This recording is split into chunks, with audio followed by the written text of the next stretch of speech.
श्री स्वामी समर्थ।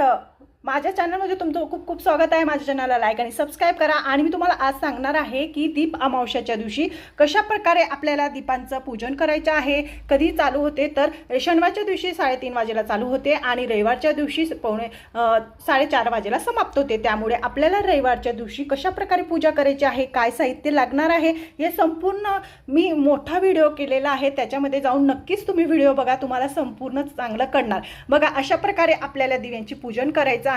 दीप अमावस्येच्या दिवशी खूप महत्त्व आहे दिव्यांचं पूजन करणं। का करावं तर आपलं वंश वाढण्यासाठी, आपल्या घरामध्ये सुख शांती आणण्यासाठी अशा प्रकारे आपल्याला म्हणजे जे दीप असतात त्यांची आपल्याला पूजा करायची आहे। जे आपण यूज करतो, रोज घरामध्ये वापरतो, त्या दिव्यांना स्वच्छ करून आपल्याला अशा प्रकारे दिव्यांची पूजा करायची आहे। माझा व्हिडिओ जर तुम्हाला आवडत असेल तर लाईक सबस्क्राईब करा आणि मोठा व्हिडिओ नक्की बघा, त्याच्यात संपूर्ण माहिती दिलेली आहे। श्री स्वामी समर्थ।